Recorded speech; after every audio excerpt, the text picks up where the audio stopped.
They snickered when she walked into the Cambridge Academy auditions wearing a simple gray dress when Dr. Harmon mockingly asked her to perform the notoriously difficult Queen of the Night aria. He expected embarrassment, but when Emma Reynolds opened her mouth to sing, the prestigious music school discovered they had just tried to humiliate a world-class opera star. The Cambridge Academy of Vocal Arts stood majestically against the crisp Boston autumn sky, its historic brick exterior radiating prestige and exclusivity inside. Nervous energy filled the audition hall as aspiring vocal instructors prepared to demonstrate their talents before the Academy's selection committee and a small group of student observers. Emma Reynolds slipped through the heavy wooden doors, her auburn hair neatly pinned back, wearing a simple gray dress that hung loosely on her slender frame. Unlike the other candidates in their tailored outfits and designer accessories, Emma carried only a worn leather folder containing her sheet music. Her face free of makeup save for a touch of lip balm betrayed nothing of her nerves as her blue eyes scanned the room. Name please, asked the administrative assistant, barely looking up from her clipboard. Emma Reynolds, she replied softly. The assistant's pen hovered over the list. I don't see a O.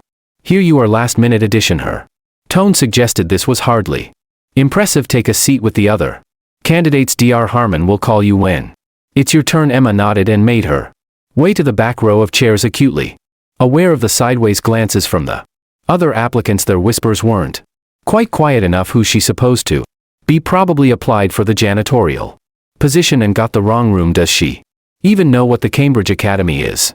Emma kept her expression neutral as she settled into her chair. She'd expected this reaction. It was precisely why she'd come dressed this way, with no resume preceding her after years of being lauded as the voice of her generation and America's newest opera sensation. She craved something genuine, a position earned on merit alone, not reputation. At the front of the room, Dr. Richard Harmon, the Academy's veteran vocal director, sat behind a grand piano, his silver hair and impeccable dark suit projecting authority behind him. A blackboard displayed opera solo auditions today in precise chalk lettering. Next to him sat two other committee members, and off to the side a small group of students, the Academy's young protégés, permitted to observe the selection of their potential new instructor. Vanessa Cartwright, Dr.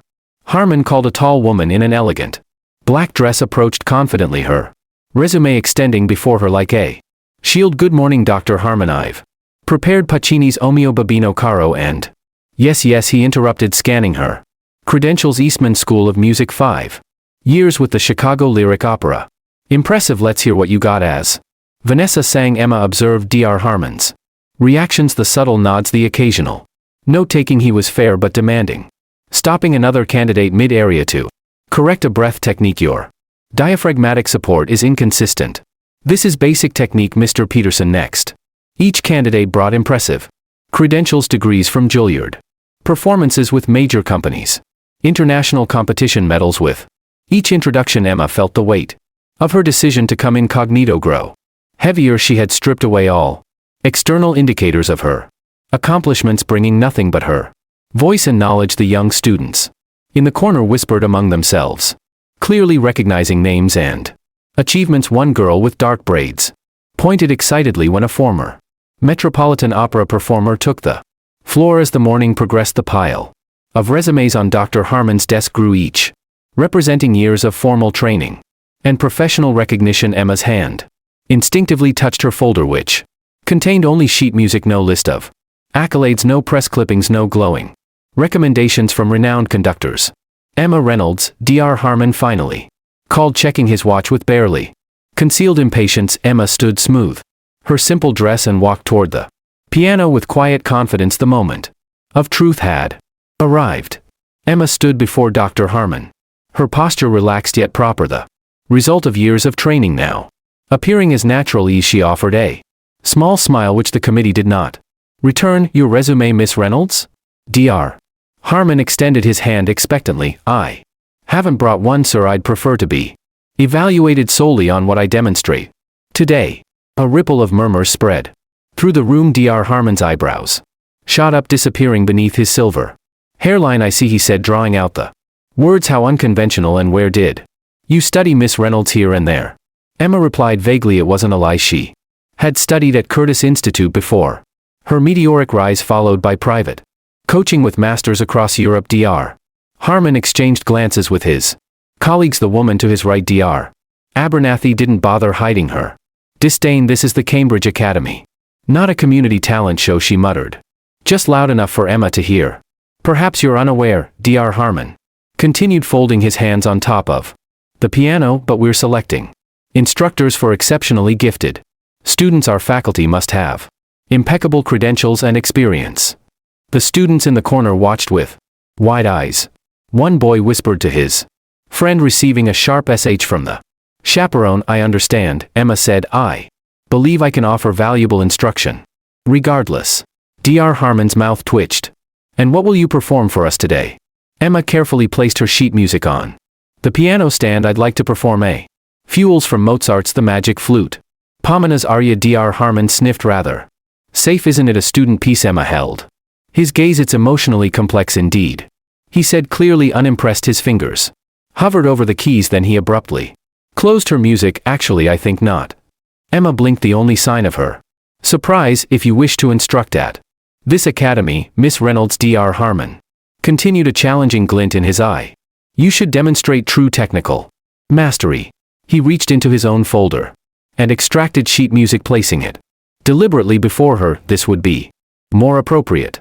Emma glanced down at the score and felt her heart skip. Dear Hella Ratchaw, the Queen of the Night's second aria, notorious for its difficulty, requiring precision, range, and extraordinary breath control, unless of course it's beyond your capabilities.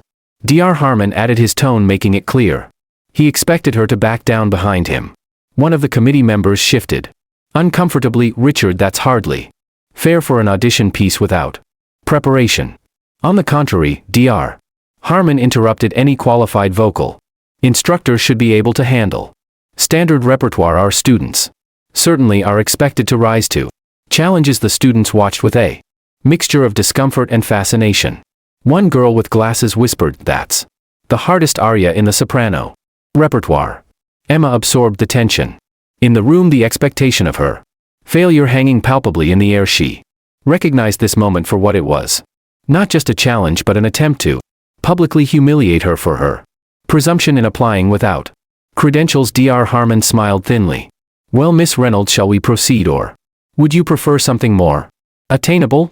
Emma took a slow, centered breath, the kind she'd perfected during countless performances on the world's greatest stages. She'd sung this aria hundreds of times at the Metropolitan Opera, at La Scala in Milan, at the Vienna State Opera. She'd recorded it for her Grammy-winning album 3 years ago. This will be fine, thank you, she said, meeting his gaze with newfound determination. Dr. Harmon's smile faltered slightly at her confidence. He turned to the keys, fingers poised from the beginning. Then, as the distinctive, ominous introduction began, Emma closed her eyes, briefly centering herself.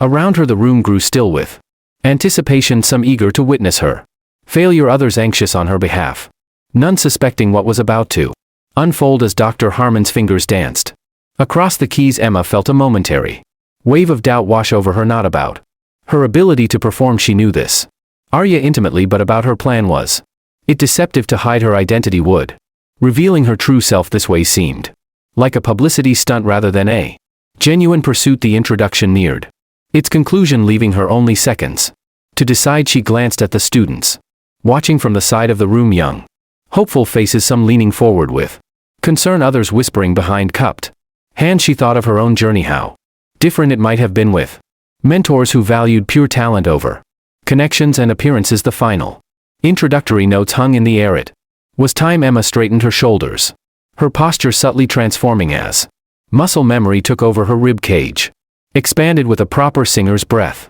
deep, controlled, invisible to the untrained eye but immediately recognizable to professionals. Dr. Harmon noticed his fingers faltered almost imperceptibly on the keys, but he continued playing, a slight furrow appearing between his brows. Emma's decision crystallized. She would sing not as Emma Reynolds, the incognito applicant, nor as Emma Reynolds, the opera star, but simply as a musician who loved this art form enough to teach it with integrity.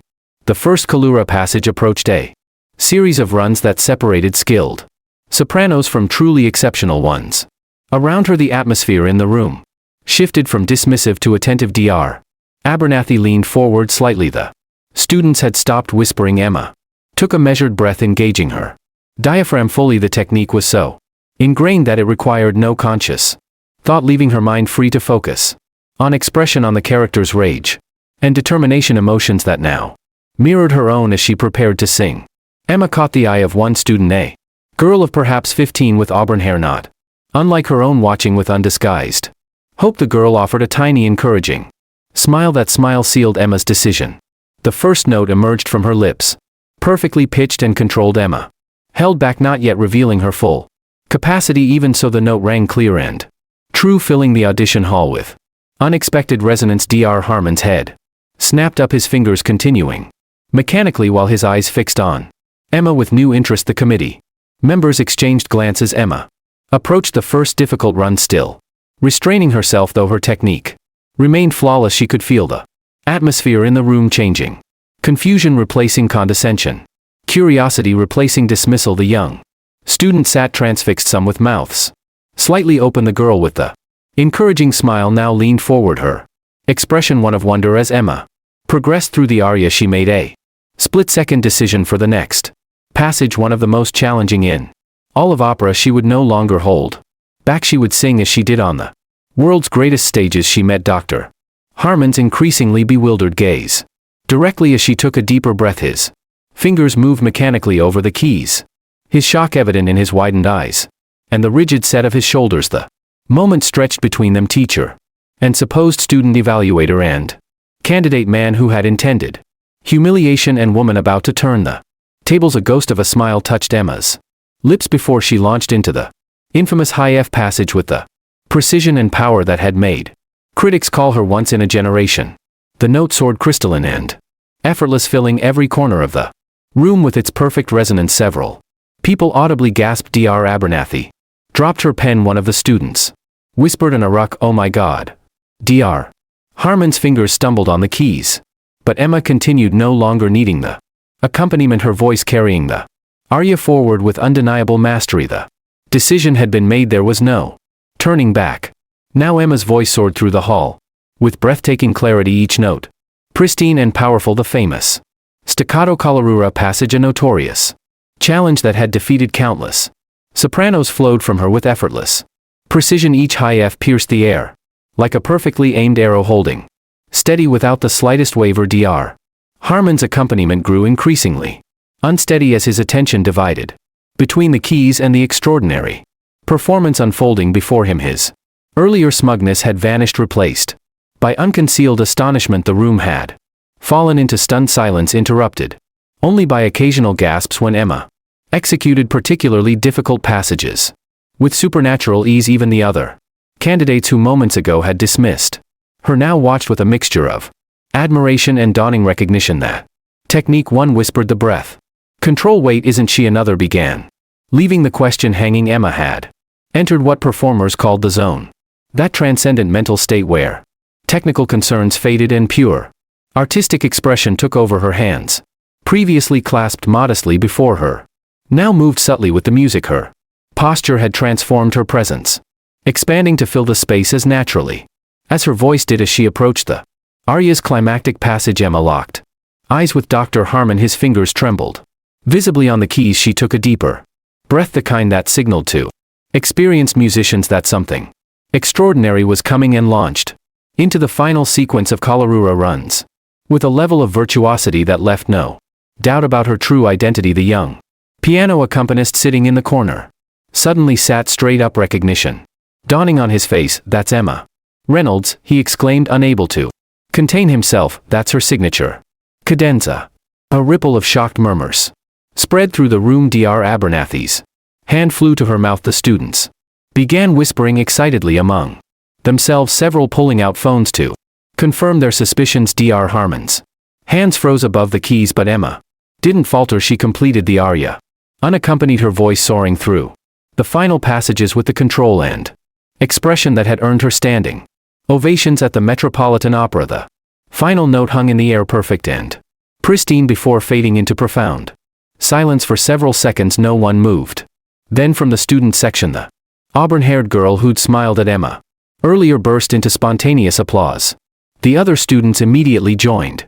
Rising to their feet, the candidates followed, then the committee members all, except Dr. Harmon, who remained seated at the piano, his expression unreadable. Emma stood quietly, accepting the ovation with a simple nod. She had not come for adulation. As the applause continued, the young piano accompanist approached Emma, holding out a program from the previous season's Metropolitan Opera Gala. "Miss Reynolds," he said, voice trembling with excitement, "I was at your Lucia de L'Amour last year. Would you mind?"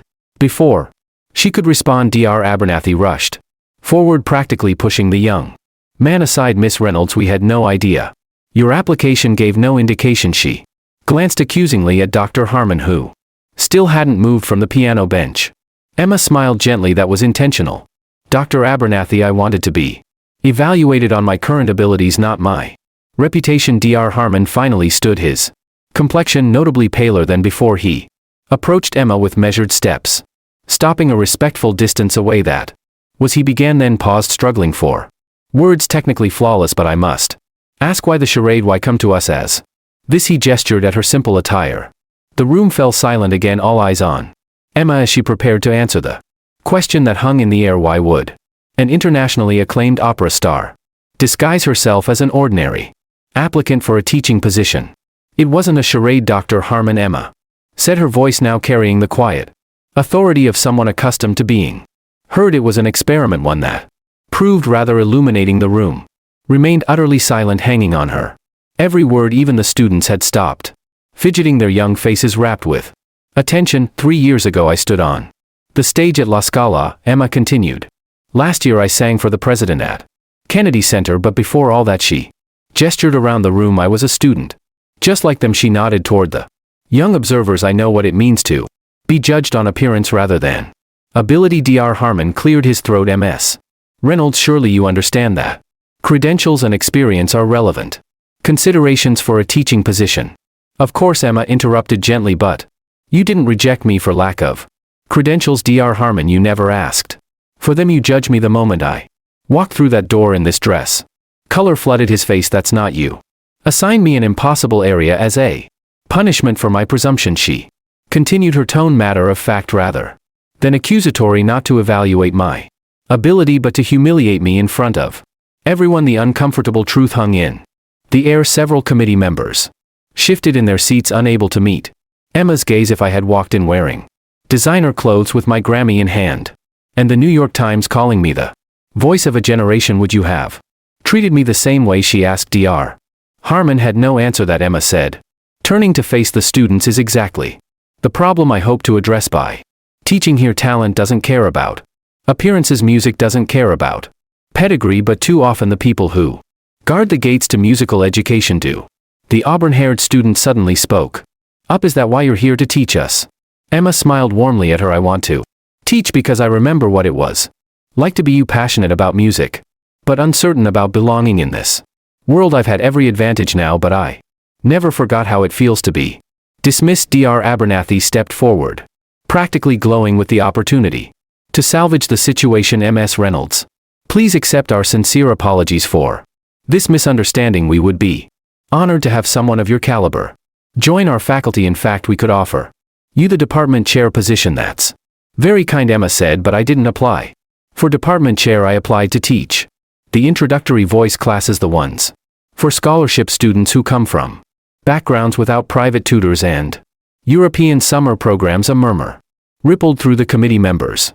Those classes were typically assigned to junior faculty or graduate assistants, not world-renowned sopranos. "But surely," Dr. Harmon found his voice, "someone with your talent would prefer advanced students." Emma's gaze was steady. "Everyone deserves a teacher who believes in their potential, Dr. Harmon, especially beginners." From the corner, the piano accompanist who had recognized her spoke up. "Ms. Reynolds has been running a free voice program in underserved Boston schools for the past year without publicity. My sister teaches elementary school there." All eyes turned back to Emma, seeing her anew, not just a famous soprano in plain clothes, but someone whose actions matched her words. Dr.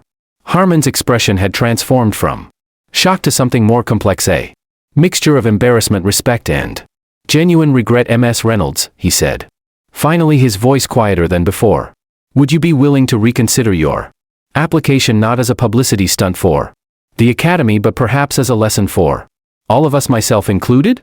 Emma studied him, searching for sincerity that would depend, Dr. Harmon, she said, carefully, on whether you're willing to reconsider how you evaluate all applicants, not just the famous ones. 3 months later, Emma stood in classroom 3 of the Cambridge Academy of Vocal Arts, watching as her students practiced breathing exercises. The walls were adorned with portraits of opera legends, including, somewhat embarrassingly to Emma, one of herself but also newer editions, photographs of diverse performers from non-traditional backgrounds who had made significant contributions to classical vocal music. A knock at the door interrupted the lesson. Dr. Harmon stood in the doorway, his demeanor markedly different from their first encounter, less imperious, more Khalil. May I observe for a moment? Professor Reynolds, he asked. Emma nodded, gesturing for him to enter. We're just finishing breath support techniques. Perhaps you'd like to demonstrate the contrast between clavicular and diaphragmatic breathing, Dr. Harmon. He smiled at the invitation. I believe your demonstration would be far more effective as Emma showed her students the proper technique. Dr. Harmon watched with genuine interest. The academy had changed subtly but significantly since that fateful audition day. The application process now included blind auditions for the first round. The scholarship program had been expanded, with Emma's foundation matching the school's funds dollar for dollar. When the students were dismissed, Dr. Harmon approached Emma's desk. The board meeting went well, he said. Your proposal for the summer outreach program was approved unanimously. I'm glad to hear it, Emma replied, gathering her music sheets. Those students deserve the opportunity. Dr. Harmon hesitated, then spoke in a more personal tone. I want you to know I've been reflecting considerably on our first encounter. My behavior was, he trailed off, searching for the right word. Human, Emma offered.